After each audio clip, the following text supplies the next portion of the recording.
Hello unlimited friends, it's Zehra back again with Q&A about the law of attraction and its application to our lives.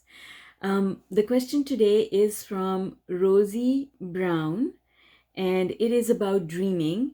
Rosie's had some dreams where she thinks that she had premonitions and she's worried that she might be creating these events that are happening. I'm going to read her question out to you and then I will take it apart with the answer. So she says, I dreamt about a tornado one day before the latest tornado hit the US.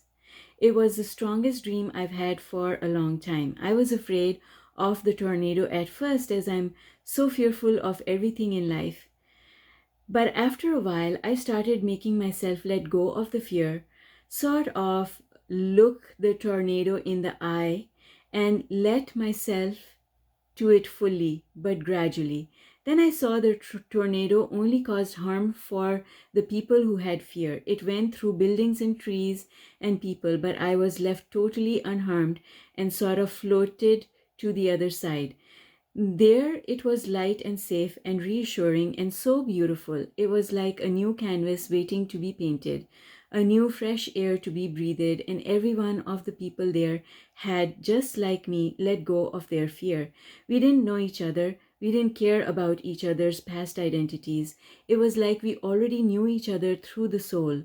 No words needed to be spoken, and everyone was peaceful and seemed so excited to have been aligning with this storm and arrived at this clean, reassuring, and breathing place. The more I let go, the more I found I got a sense of complete control over my being, and I could easily float through the space and look at all the wonderful, clean environment filled with a sense of not just hopefulness, but knowing that everything was all right. It was such an amazing feeling in my chest when I really let go, and I felt it physically when I woke up. The tornado was very clear and full with details for me to see, and that almost never happens to objects in my dreams that are usually so abstract. So I felt the tornado was very symbolic.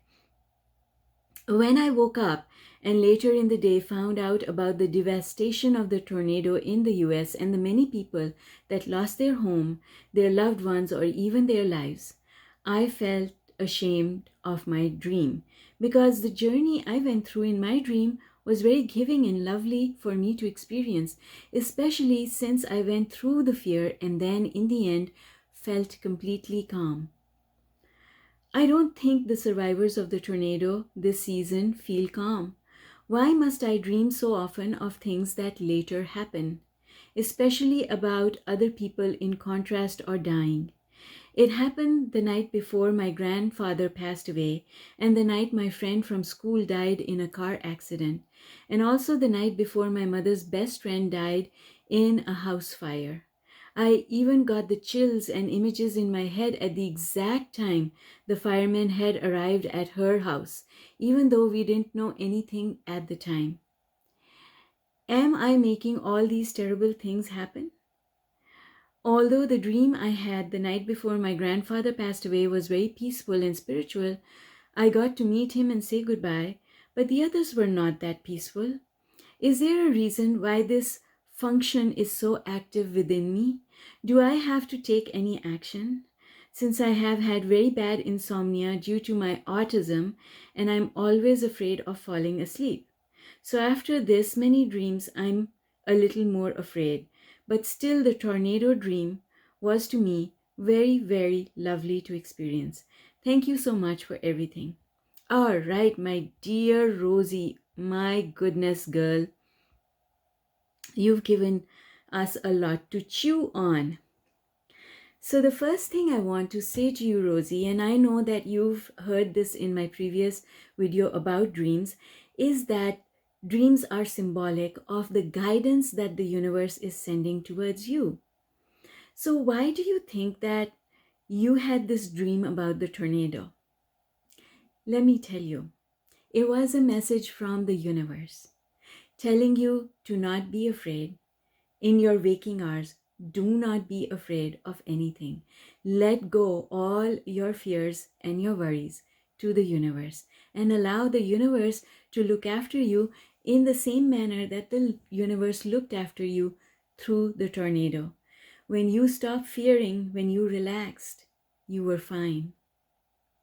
And so, what this dream is telling you is that in your waking hours, you should let go exactly the way you let go during the dream. Let go about everything. Let go about the people in your life. Let go about the events that are happening in your life. The universe wants you to know that you need to relax. The second thing I want to say to you is that because it is the universe talking to you through your dream, then your dream about your grandfather is your grandfather reaching out to you. Because remember, we are all connected to Source all the time. And so, what you're doing is, sweetheart, you are tapping into energy from a low place on the emotional scale. These premonitions that you're having, you're not creating, because you cannot create any event for another person. It's just not possible. Everyone creates what happens to them with their own energy. Remember that. You are having premonitions because you are tapping into energy. You're tapping into other people's vortices, and you are feeling what they have created there that has so much momentum that it is going to pop. That's all there is to it. Now, this is a true gift that you can apply to yourself, just like you are applying it to other people. You can feel in your own vortex and know what is coming, what is going to pop, because you're a translator of energy, just like I am. Actually, everybody has the ability to translate energy, but we don't use our ability. Most of us don't use our ability to translate energy. So that's what you're doing. You are reading other people's vortices and the energy that they've put in there. You're not creating for them. I emphasize that. You are not creating for them. Now, you see, this is something very empathic that you're doing, because empaths feel into other people's energy during their wakeful hours, not just their sleep. And so, what you need to do is to start controlling how you are tapping in, because you absolutely do want to tap into the universe, but you really don't want to tap into other people's energy. And if you do, you don't want to take it on. What you're doing, sweetheart, is that you are taking it on.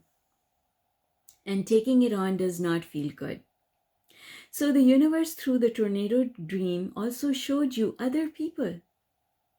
It showed you, the universe showed you that other people are capable of creating their own reality. Those who die, they created their own reality, because death is always suicide. Death is always an experience that happens because your inner being has decided to take its attention away from this physical reality. And by the way, you are also indicating in your comment that you're afraid of death for other people and perhaps even for yourself. But you see, death is a very beautiful experience, my dear, because when we make our transition, what Abraham calls croaking, we give up all resistance, and therefore we get to a place of pure love and joy. That is a beautiful place to be. Abraham has said in so many ways, so many times. I remember this one time they said, why would you give the death penalty to your worst criminals? You wouldn't give the death penalty to your worst offenders if you knew the bliss that they will get when they make their transition. Those are not Abraham's exact words, but to that effect. So you see, making a transition is not a bad thing for anybody. And you really need to stop thinking that these are terrible things. because they are not terrible things. They are just a mechanism for those souls who are ready to make their transition to use the opportunity to make their transition. So when a large calamity like a tornado or an earthquake or anything of that sort happens, only those people become involved in it whose intention was to make their transition. They were done. For whatever reason, they were done. And so you don't have to worry about that, sweetheart. Don't do that to yourself. Okay, so when your grandfather visited with you in your dream, it was because he is part of Source. Making his transition, he becomes part of Source. And through Source, we are all connected. So he is able to reach you through Source. And what that tells me about you is that you are capable of having amazing, beautiful dreams just as much as you are capable of having scary dreams. And so the universe is telling you that if you go to bed at a high place on the emotional scale, then only the best dreams will come to you. Dreams that will be symbolic in nature, but will reinforce your knowing of how things work and will give you the power to read energy from the highest place on the emotional scale. And that's truly what you want. And that is what the universe is guiding you to do, because you don't really like those bad dreams, do you? And so the universe is telling you what to do, sweetheart. Prepave going to sleep. Prepave when you wake up. Tell yourself you're going to sleep well. Tell yourself it's going to be a fantastic day. And then it will. Lastly, I want to point out to you that autism is not really a problem. People who are autistic are extremely active in their heads. Autistic people, and trust me, I know this because I have a family member, one of my children is autistic, that they are actually brilliant people. Their mind travels faster than the mind of all the people around them. They evaluate situations and they move on from their evaluation. Their mind is moving really, really quickly. And so quiet your mind before you fall asleep. A meditation before you fall asleep will be really helpful for you to do. And don't be afraid of dreaming. Your dreams are a way for the universe to communicate with you symbolically, to let you know how good a job you're doing during your waking hours of thinking your thoughts. So know that all those people who perished is or transitioned by the hand of the tornado actually did so because they wanted to. And actually the experience that they had was not terrifying. It was beautiful. They gave up all resistance and they became one with all the wonderful things that they have always been asking for. So, Rosie, I am more than happy to respond to other questions which I'm sure will come up in your mind as a result of this explanation. Feel free to drop those in the comments. I do hope that this is helpful to you. And I look forward to more questions coming my way from everyone who is here today watching this video. If you have a question about using Law of Attraction, you can drop it in the comments or send me an email through my website, ZMAHOON.com. Lastly, before you leave, if you could please drop a comment and click the like button. I would really appreciate it. Your likes and comments help my videos to rank higher. And if you would like to come back to my channel for more, please subscribe and click on the notification bell so that YouTube can send you a message when I post again. Thank you again for joining me here, and I look forward to more questions. Bye for now.